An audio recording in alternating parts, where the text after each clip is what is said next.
Since we're at home, we're just going to go around and introduce our original hub team. I'll start with Jim Werner. Let's see, unmute myself. I'm Jim Werner. I'm at Case Western Reserve University. I'm a behaviorist. I'm Rick Carnaccione, the web content producer. Dr. Wright. Yeah, Jackson Wright, Case Western Reserve. I'm a clinical pharmacologist, clinical trialist, hypertension. Thank you. And Dr. Rao. Good morning. I'm Goutham Rao. I'm the director of the ECHO program. Okay, Dr. Rao, you have the floor. Okay, thanks for joining us. I know these are extraordinary times. It's more hassle to get into my hospital office than it's worth, so I'm going to stay home, I think, today and try to do as much as I can instead of having my temperature taken every few hours or so. So this session deals with new models of care. Let me just advance here.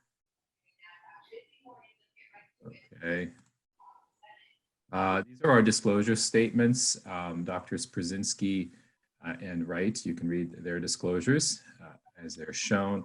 Unfortunately, Dr. Taylor is unable to join us this morning. I don't have anything to disclose. The session's entitled Hypertension Management and Shared Decision-Making Team-Based Approaches. So it's deliberately broad because these are some of the new directions in which care is headed. So the objectives are to define shared decision-making and its key features, describe how social determinants of health can be assessed and incorporated into treatment decisions in busy clinical settings, and perhaps most importantly, a rationale for doing so, and describe a minimum of 2 models of team-based care. So again, these are all contemporary, I hate to use the word trendy issues in primary care and healthcare delivery in general. But nevertheless, I think they're extremely important and valuable in how we care for our patients with hypertension. Okay, so let's start with the issue of shared decision-making. So very, very commonly discussed concept. There are 2 principal definitions that are out there. One comes from the World Health Organization, which states basically that shared decision-making occurs when healthcare providers and their patients make decisions together. I don't find that especially helpful. This is the definition from AHRQ, Agency for Healthcare Research and Quality, which states the shared decision-making occurs when a healthcare provider and patient work together to make a healthcare decision that is best for the patient. The optimal decision, this is the important part, takes not only the evidence into account, provider's knowledge, experience, and perhaps most importantly, patients' values and preferences. So we're going to try to see that in action a little bit in some of the examples I'll provide. There are many approaches to it.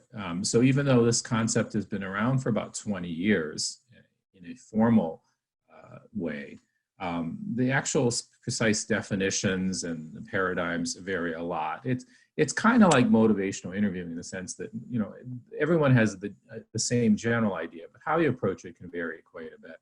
So this is the approach I like because it's fairly straightforward. It comes from AHRQ. Which is a very robust research body. So it's a stepwise process. The first step is to seek your patient's participation. Communicate that a choice exists and invite your patient to be involved in decisions. I catch myself not doing this quite often. You know, I will say things like, you know, Harold, I think I'm just going to have to add something else to get your blood pressure under control. That's just the way it's going to be. I'm going to send it over to your pharmacy. You know, how are your kids, how's your wife, etc. That part's fine, but I am not doing shared decision-making if I proceed in that fashion. So the first step would be, in that particular example, Harold, so we've got a few choices here, such as adding another medication, let's say it's to control blood pressure, or working more on lifestyle choices. Would you like to discuss these options in more detail? I haven't gone into the options, but I'm saying, there's different ways that we can go. Would you like to discuss this in more detail? And the answer might be no, you go ahead and do what's best, or no, I've already decided I don't want any more medications. I take too many medications as it is. In which case you're not engaging in that shared decision-making discussion. But if you are planning to, you have to ask permission to start with so that they know that this is upcoming. The importance of step 1 is to let them know they actually have a choice. Many patients don't realize it, especially I would say, given we're dealing with hypertension, we're dealing with an older population for the most part, they're not accustomed to physicians or other healthcare providers engaging in shared discussions with them. They're not like the much younger population. And when I say younger population, the chronic disease that affects more young people than any other is asthma. And there's a lot written about shared decision-making about asthma. Do you want to do some environmental control? Do you want to add more agents? Do you want, what kind of exercise routine? That's the discussion that young adults often will have with their healthcare providers. So let's move on. So step 2 is help your patient explore and compare treatment options. So first step, do you want to discuss these options? Let's talk about what they are. So this is an information delivery type of step. So I could add a medication called a calcium channel blocker. This is just a fictional example, obviously. Now, what are the harms of it? Of course, there may be many harms, but you may experience some leg swelling. Or the alternative is you could work for a bit longer on your diet. But let's say Harold is in his 60s, he hasn't really made any progress with his diet.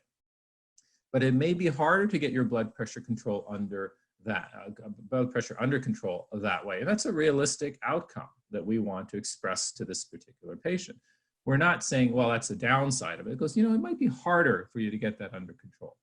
Let's put those options on the table, assuming, of course, he understands the importance of getting his blood pressure under control. Then, of course, there's the value proposition. So I've raised the issue. I've said, do you want to talk about it? Here's the pluses and minuses. I want to know what's important to you. Find out what matters to the patient. There are many ways to do it. This is just one specific way that's recommended by AHRQ. Tell me what matters to you and what your concerns might be with each of these options. That's one way to say it. I wouldn't say it that way. I would say it more directly, like, hey, we can work on lifestyle changes for a bit longer. We could add another agent. Here's the downside and the plus side of both of those options. What are your thoughts? How do you feel about that? Leave it very, very open. This question, I think, is a little bit more intimidating. Tell me what matters to you and what your concerns might be. To me, that puts pressure on the patient to come up with something, whether it's sincere or not. I want to know what they think in general. It might be like, I don't like either of those options. Is there something else I can try? Can we go up on the dose of one of these medications? And it may be that that's not possible, but they don't know that. He goes, well, no, that's not realistic. So many ways to assess patients' values and preferences. And of course, this is a very abbreviated type of approach. Then you reach a decision with your patient, not you reaching a decision, okay? Tell me what you're thinking. Do you need more information? Would you like to think about it further? That is something that is consistently recommended. And I know it's not comfortable for us. And I'm looking at who's a healthcare provider here. We've got Drs. Boyd and Wright and Lamb and et cetera. And gosh, sometimes when we hear, I need some time to think about it, it means they've actually already made up their mind. They don't like any of the options and they're not coming back to see you. And that can be a frustrating situation. But let's say they do come to some decision or they're leaning towards something. It's fair to say, let me see if I understand your decision, okay? That's recommended from AHRQ. So it's not my decision as a physician. It's the patient's decision. Let me see if I understand that decision. Or you have decided that you don't think that further efforts to restrict your salt intake, to exercise, to lose weight are going to be all that helpful because you've been trying it for months now and it hasn't worked. So you're comfortable with me adding amlodipine at 5 milligrams a day to your current regimen. And you believe, and I believe that will make a difference in your blood pressure. Am I understanding you correctly? And if that's the case, then you've practiced shared decision-making in a very, very brief context and, of course, have succeeded in that regard. Then you evaluate your patient's decision. Of course, you've reached a decision with a patient. You cannot force any sort of choice on a patient. We know that. How many times have we tried to get our patients to quit smoking, set a quit date, to move from that pre-contemplative phase to something more advanced than that, and we have not. We have not succeeded no matter how much we want our patients to do it. How many times have I discussed, especially with my older, vulnerable patients, the importance of getting an influenza vaccine, and they're convinced that it causes the flu or that somebody that they know suffered some serious consequences. There's no way they're going to have it. What's been shown is that you cannot change that no matter what. Now, that may be the case, but you can reassess the impact of that decision later on. So let's say Harold has decided he wants to go with amlodipine 5 milligrams per day. and doesn't do anything much for his blood pressure when he keeps coming back for rechecks over and over again. We can say, you know, we need to simultaneously work on some lifestyle changes, or maybe we need to go up on the dose, or maybe we need to do something different. But we'll reassess that decision together. So in summary, you ask if they want to participate in shared decision-making, lay out the options for them, discuss the benefits, see how that strikes them, and then come to a decision and then reassess the impact of the decision. So it's not a static sort of thing. So some questions come up. Does shared decision-making work? Is it effective in engaging patients? What the literature shows is that it is not necessarily more effective in controlling illnesses such as hypertension or diabetes or other chronic illnesses. There's no proof that it's more effective than a more traditional approach. However, it is more engaging for the patient and is associated with higher levels of satisfaction. Plus, there is this overwhelming feeling that it's the right thing to do for our patients, that it's the right way to practice medicine.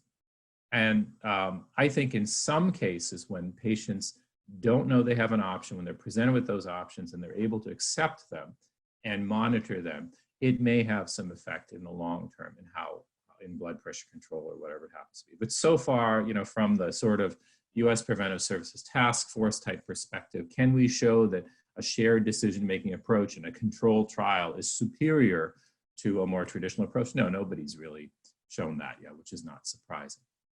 So the next topic is social determinants of health.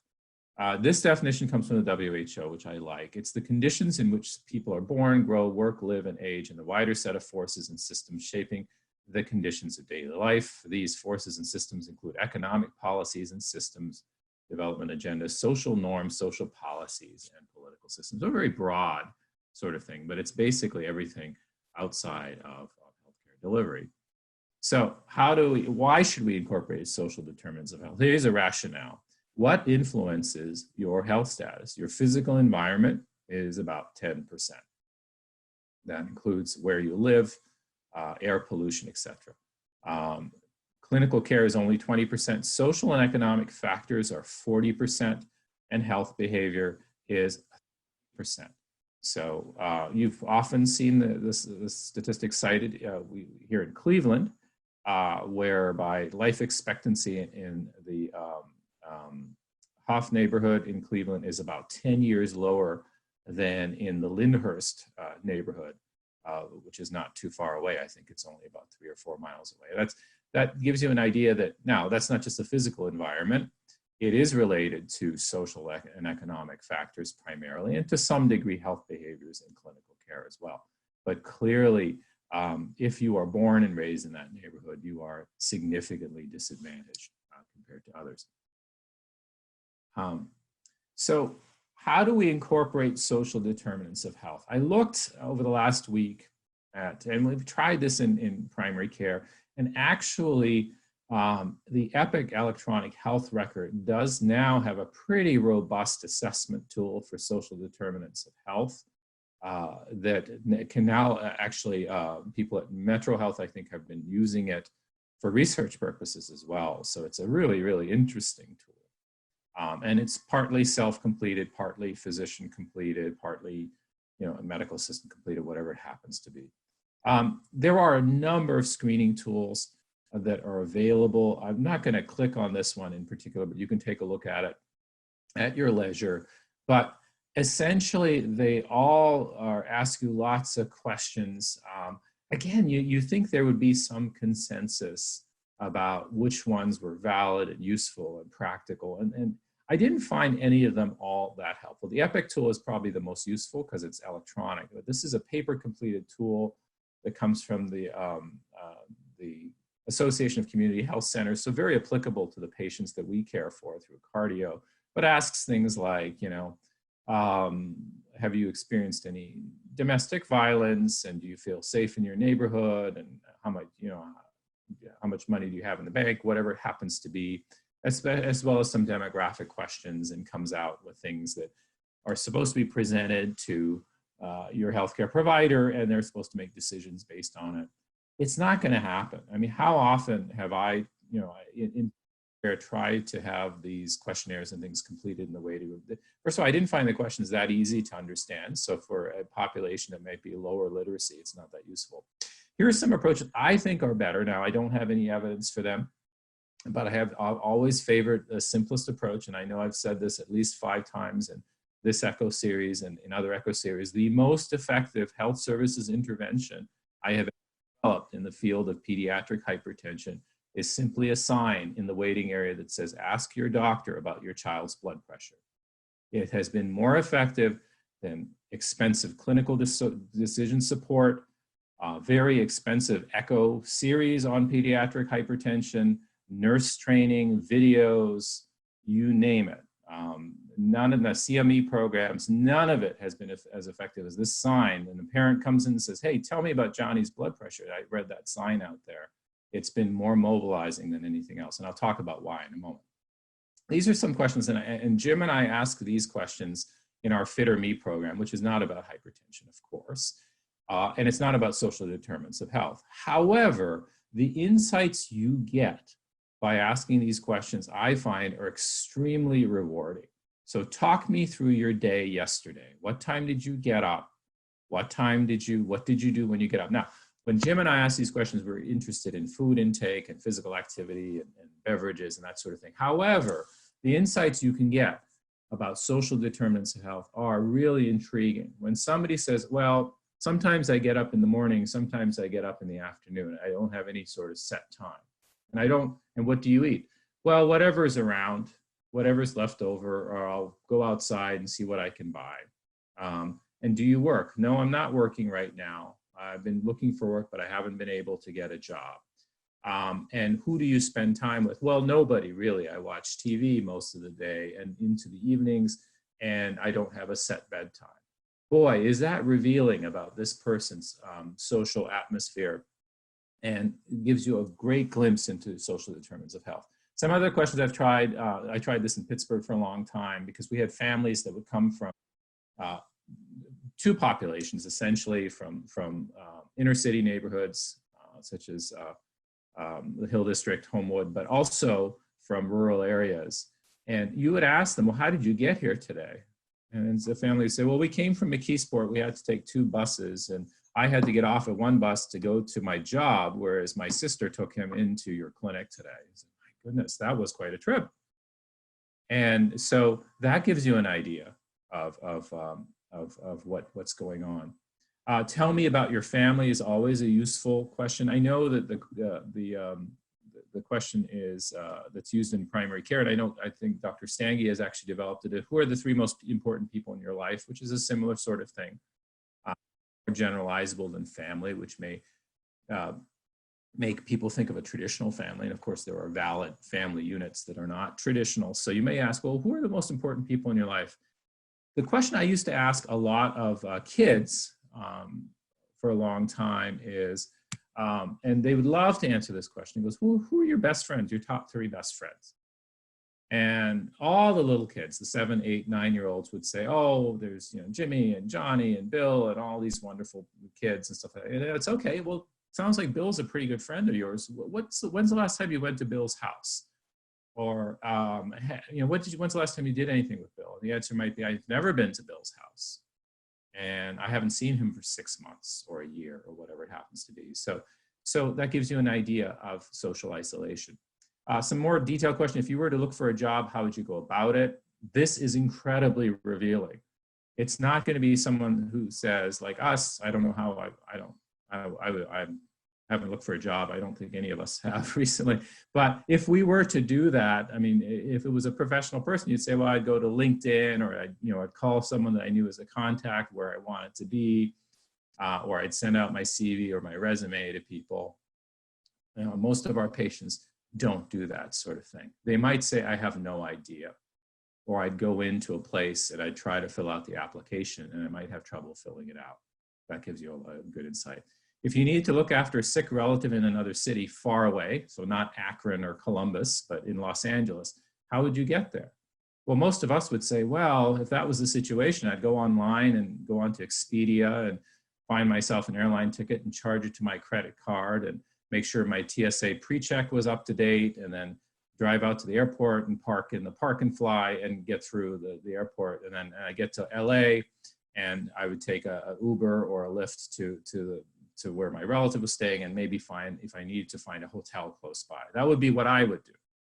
Well, a lot of our patients would say, I don't know, I guess I'd have to take a Greyhound and I'd have to borrow some money from somebody. And I don't know how I'd get there or how long it would take, or even if I would be all that welcome and where would I stay?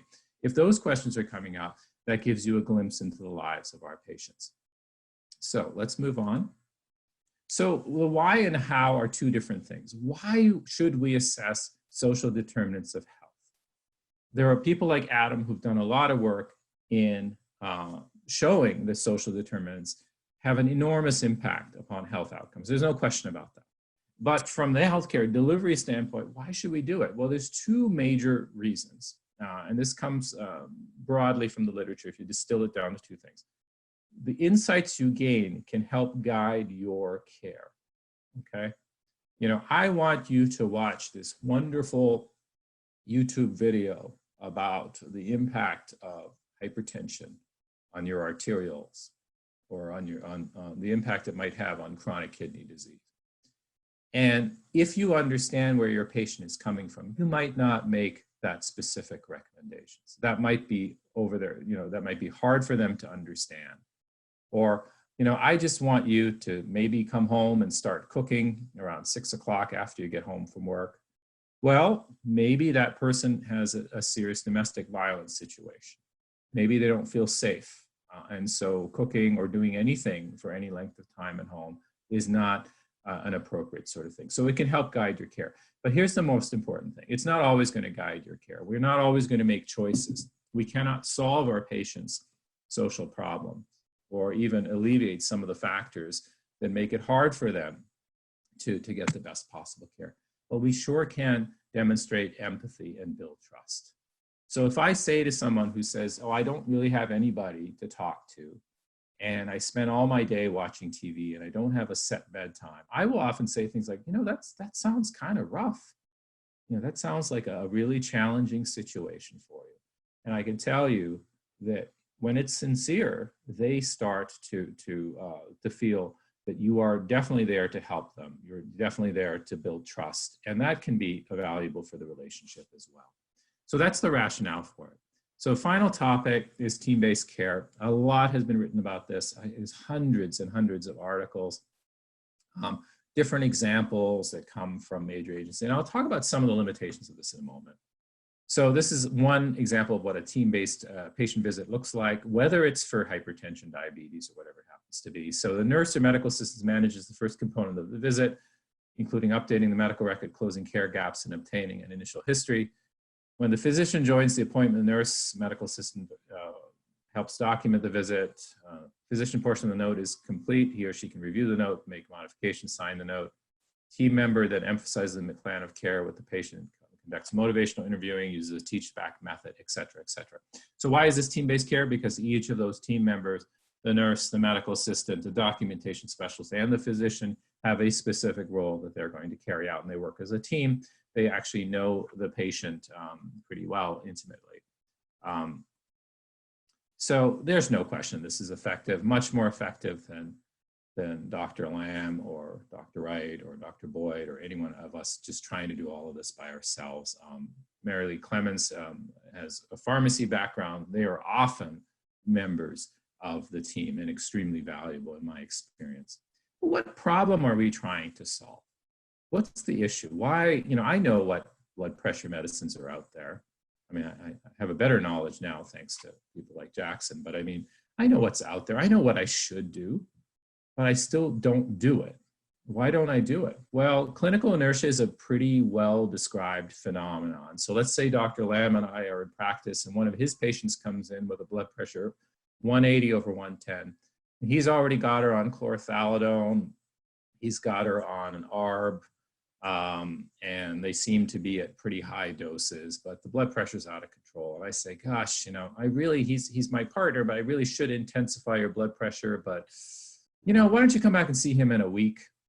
And then, you know, and he'll take care of it for you. And he knows you a little bit better. So the patient comes back and sees Dr. Lamb in a week, the blood pressure is still high. And Dr. Lamb says, there must have been a reason Dr. Rao didn't intensify his blood pressure. Why don't you go back and see him next week, and then we'll think about it.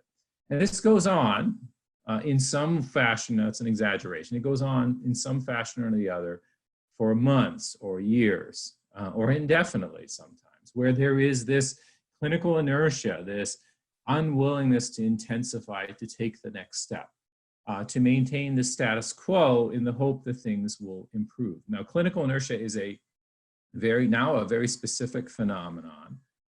It's not just, oh, somebody's blood pressure is out of control. There has to be a specific pathway to improving that patient's blood pressure. The clinician involved must believe in that pathway. And the third thing is they must have the resources, including time, to make that change. If I simply don't have time to recheck the blood pressure and to intensify, that's not clinical inertia. It's not my unwillingness. I just didn't have the time to do it. And so if all those three conditions are met and I still do not act, that's clinical inertia. And the roots of that are, to some extent, gosh, this underlying feeling that things may solve themselves, or that they may improve, or in some cases, I don't believe the patient is ready for me to make that change.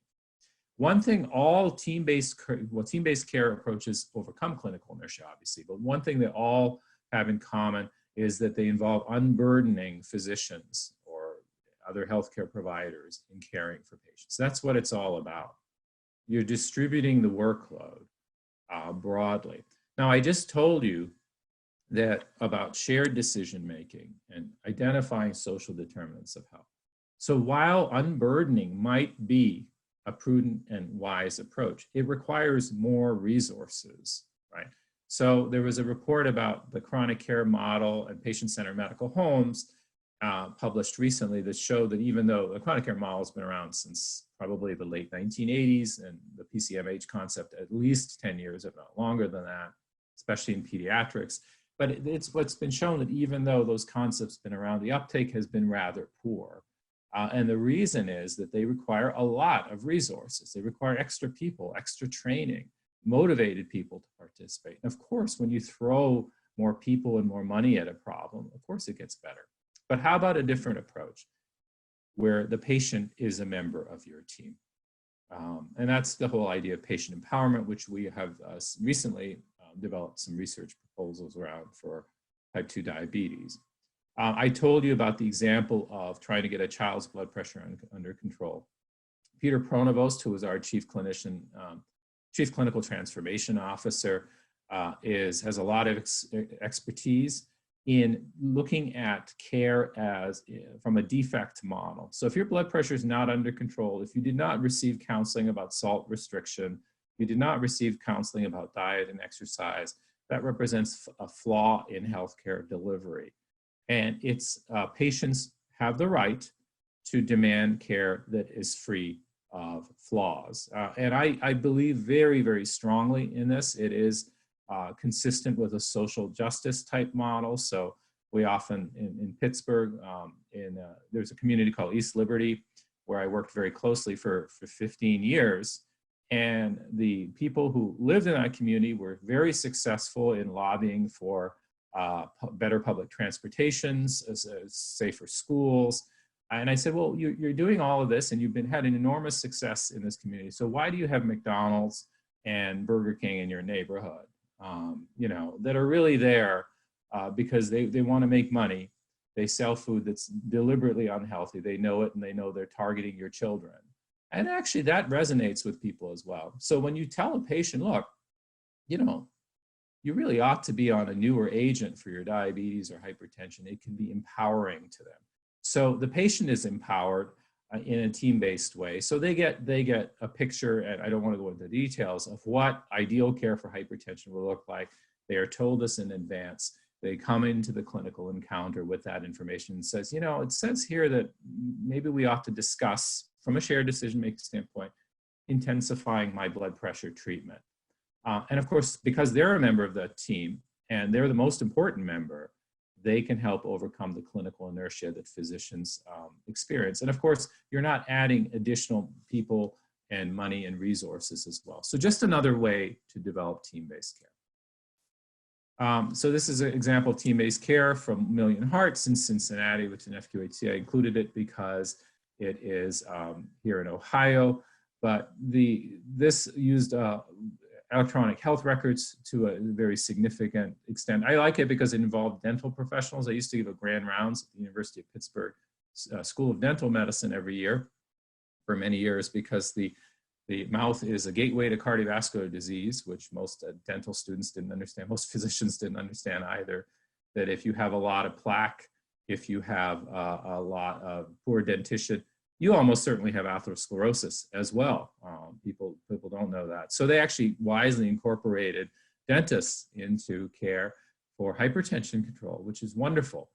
And they achieved some significant improvements just over a one-year period. But some of you may, in that part of the state, may be familiar with this organization as well. If you want to read about more examples from Million Hearts, they are here.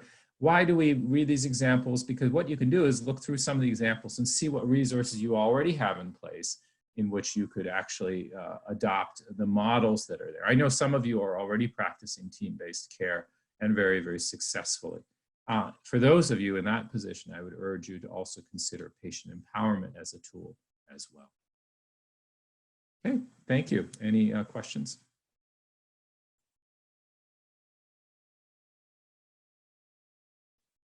Goutham, I have a couple. Sure. Jim, thank you very much for that.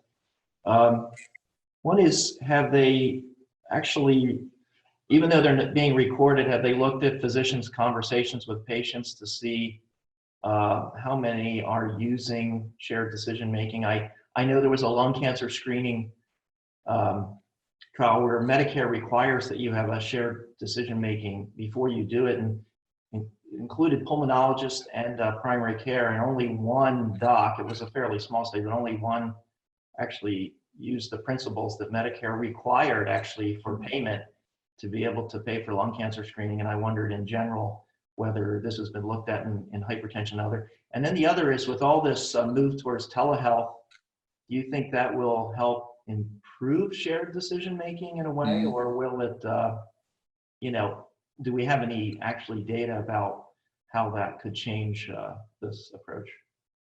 Yeah, so great questions, Jim. All I found in the literature, I did not find any direct observation of primary care type studies of shared decision-making.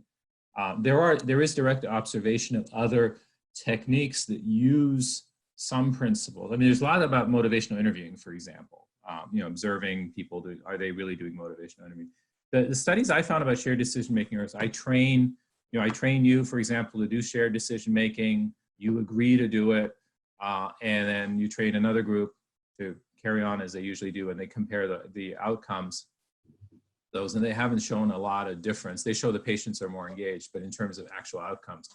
But you're right, that may be because we're not really doing shared decision-making, or we, in our own thoughts, have some idea of what shared decision-making might be, and we're implementing it. The other issue that you, I think, are hinting at is that many of us are probably doing this already to some extent.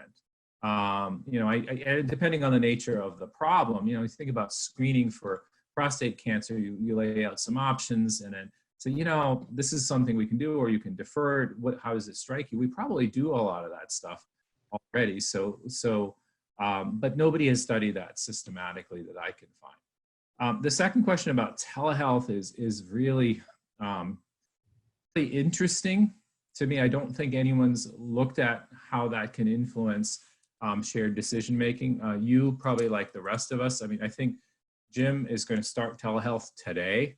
I'm not going to be starting it until this coming Tuesday for patients, and Wednesday for primary care patients as well.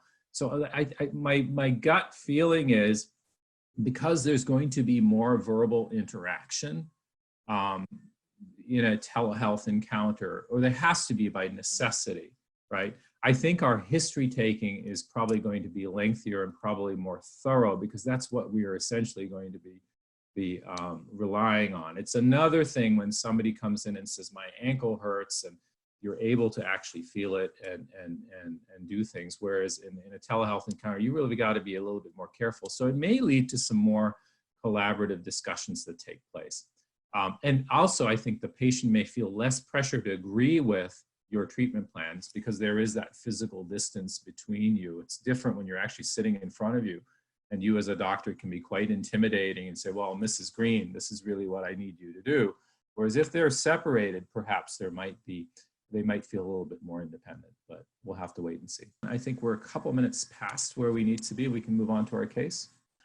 What are his thoughts about how he can get his blood pressure? Does he not believe the blood pressure values that we're getting in the office, or? So it was actually kind of interesting when we did that second check. He was like amazed that when we checked his blood pressure at the end of the visit, he was like, "Oh, everyone just checks it as soon as I sit down." And you know, when he walked into the office, like when I introduced myself, and he goes, "My blood pressure is going to be high. My blood pressure is going to be high. It's always high every time I come in." So when we did that second check, he was first amazed that we were even doing that, and then almost like astonished that we got a reading that was close to what he gets at home. And so I think he felt like a little, that I was validating what he has been saying for a long time. And maybe, I don't know if that's happened in the past or not, but when we showed that decrease, and I was like, your blood pressure went down, but it's still not at goal. And we talked about his medications and adding on spironolactone, like he was not resistant or hesitant at all. He does want to get his blood pressure down, but I think he just doesn't know what to do. And like no one told him how to do that. So Jim, do you want to make a few comments about maybe how to get him started with diet and exercise? I think that sometimes, okay, this is a frustrated guy. Marilee's working hard to get his blood pressure under control. Sometimes I'd say, okay, let's not talk about that for a second. Let's take a time out. And let's talk about something different. When you talk about your weight and your diet and exercise, how might you start that conversation? Yeah, I think one of the things that, could begin this conversation would be to switch gears a little bit. And you may already know this from getting to know the patient a bit, but, what are the things in life that you really enjoy the most in your daily life? What things are, kind of enrich your life and make it enjoyable and worthwhile for you?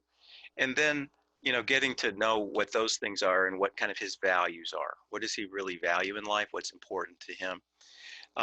And then you could begin to try to build some motivation for lifestyle change, for exercise. His diet sounds healthy, but he's getting very little physical activity except walking his dog for 10 minutes a day. And so that may be a place to begin. The CPAP adherence could also really help him a lot, I'm sure. But the approach that Dr. Rao was talking about, the pattern is exactly the same within motivational interviewing, and that is what we call the elicit, provide, elicit approach. And that is to ask the patient, can I ask you, what do you know about the effects of blood pressure on your health? And then the patient can share what they know. You can ask permission, can I share a little bit more with you about that? And you can then inform the patient about what those risks are, and do this in a very objective, non-emotional, non-persuasive way, just simply sharing scientific data, scientific information with the patient about, we know that this increases the percentage of stroke by a certain percent, et cetera, every 10 points does this. And you have that information, I'm sure. And then say, ask the patient, what do you think about that? What are your thoughts about that? And then you can begin talking with the patient, and the next question might be then, in light of what you really value for your life and what's important, we have those things that are key. On the other hand, we also have these risks that are really significant that we just talked about. What do you make of that? And let the patient kind of wrestle with that cognitive dissonance that they have. Their behavior is different from what they're valuing, and where they're heading, they may not be able to get there because of their behavior. And then you can begin to say, would it be okay if we talk a little bit about then a couple steps that you could take in the direction of making real change so that you can get to where you want to be, so that you can continue to enjoy those things that are really important to you. You know, I want to help you get there. I want to help you do that. And it is achievable. We can do that together. And so I want to be your partner in working with you to make these changes, just the same way that I'm your partner in helping you make these medication changes as well.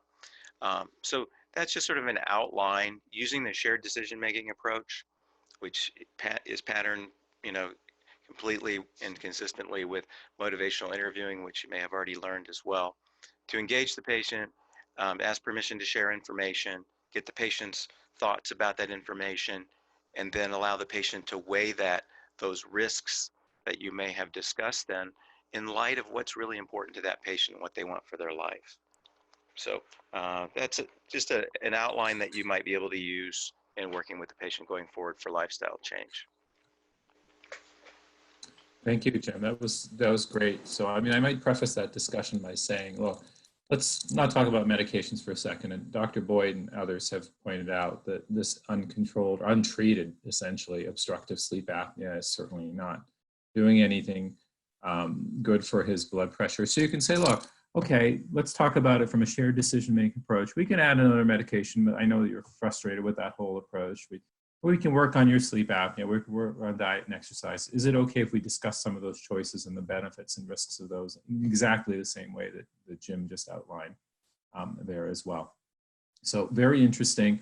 I guess, Adam, did you have any additional comments about this guy's lifestyle or circumstances that might be influencing his blood pressure? You know, the only other thing that I can think of that maybe Jim didn't mention would just be, and maybe you've already done this, you know, trying to elicit what some of the challenges and barriers that he faces in managing his health more generally. So not necessarily as specifically tied to his blood pressure, but you know, a question along the lines of what are the things that get in the way of you living healthy from his point of view? And sometimes that question can really elicit things that don't come up when we talk about medicine or exercise or nutrition. And it can sort of circumvent having to do, you know, some clinics are doing very clear, you know, Goutham mentioned social needs screenings. But another way of getting at that is just to ask people, well, what are the things that are getting in the way of you living healthy? And oftentimes if there's something there, then it'll come right up. And maybe there's a transportation issue and he has to share his car with his wife. And or maybe there are some children living in the home who are adults who cause family strife, or like, I mean, it could be any number of just like all kinds of things, right? There could be a food insecurity issue. Like it's really hard to know what those issues are until you ask. And that, you know, sometimes instead of the standardized screening, just like what's getting in the way, and then really pinning down. And who knows, maybe there's some resource you'd be able to connect him with, because he certainly seems like he's really motivated to do better. So like posing it as like, what are the challenges to living healthy that you face? And then the other side of that some folks often, and I think Jim and Goutham have mentioned this before, is just what are the things that, you know, the sort of other side of that, what are the things that help you live healthy the most, right? So and you know, whatever that is, like maybe it's the dog, maybe it's the certainly I know, like for me, my dog helps me get out and walk. So like really focusing in on some positive, because it also seems like he's feeling like, man, it sort of stinks to go to the doctor. Like you get your blood pressure checked, the news is bad, they put you on another medicine. Like that's not a routine anybody wants to be in. So to any extent that you can reframe that along the lines of like, well, what things are really helping you live healthier right now? Those sort of two sides of the coin are one of the strategies that I've seen work well for other clinicians. Thank you, Adam.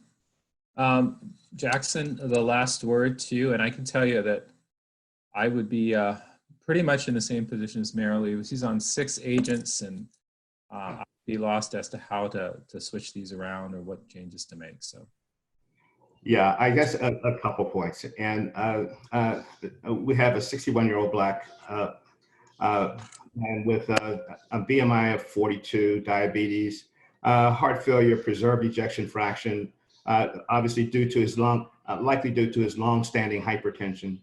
In addition, he has gout, so that kind of limits.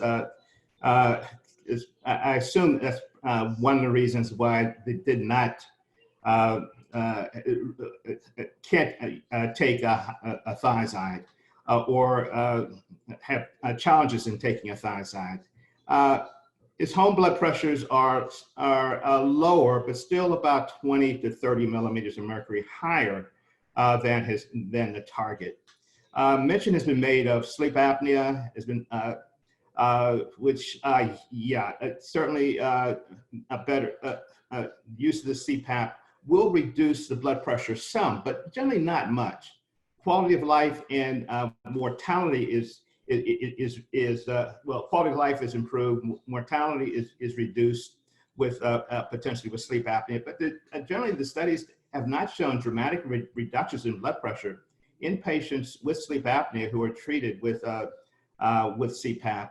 Nighttime blood pressures go down, but not much in the way of daytime blood pressures.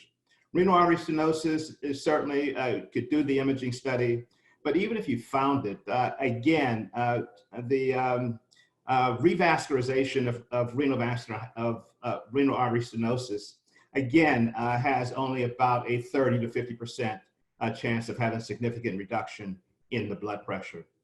With regards to the medications, he's on 6 medications, but adding hydralazine to amlodipine does not produce much in the way of reduction in blood pressure. Hydralazine is a vasodilator, arterial vasodilator, amlodipine is an arteriolar vasodilator. So the mechanisms of action are fairly similar and not additive. Carvedilol, very low doses, but his heart rate is in the 50s, so that you are seeing apparently effect of the carvedilol. The furosemide, 40 milligrams, that is not doing much in the way of lowering his blood pressure. It is a once-a-day furosemide. The trade name was Lasix, and that was the reason for the name Lasix was it only lasts 6 hours. And so it's certainly not a once-a-day medication. I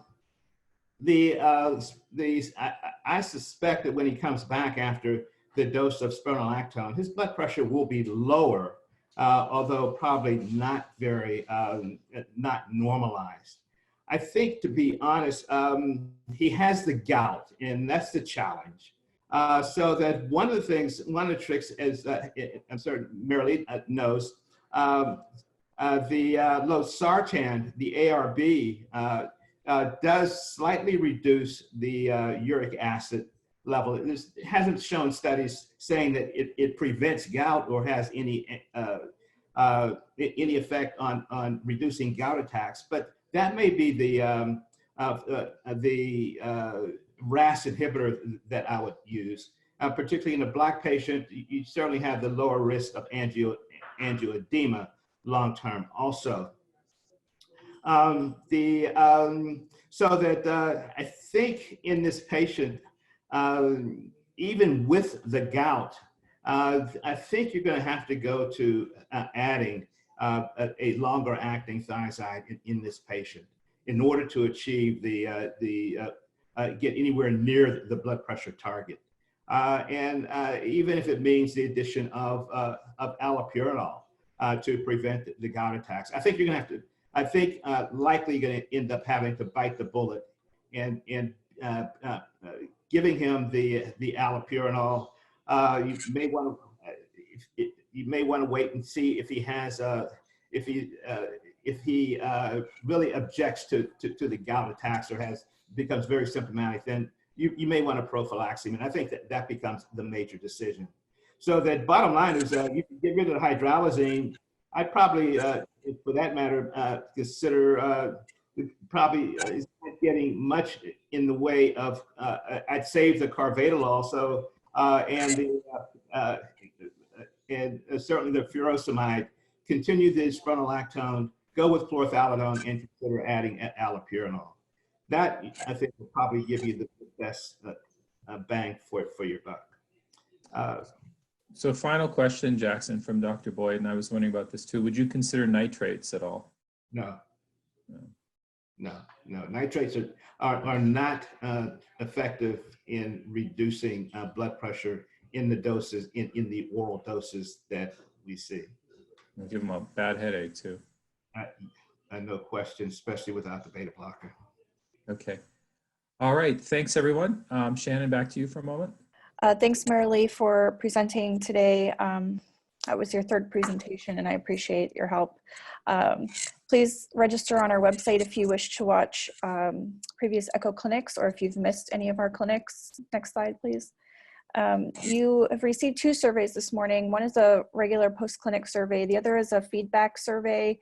We're going to use this if we've missed anything, you had any outstanding questions, or if there was something you wanted to ask a question about, you could complete our feedback survey, and this will help us tailor our content for next week's clinic, which is our last clinic. Next slide. And finally, just a reminder, at the end of this series, we have our regular post-clinic survey as well as an exit survey. And if you wish to claim CME credits, there will be an additional survey sent from myevaluations.com. You'll have to register with that site to be able to complete those credits. So next week we'll see you. It's a wrap-up session, and please answer your feedback survey if you can. Have a great week, everyone. Stay well. Thank you. Thank you.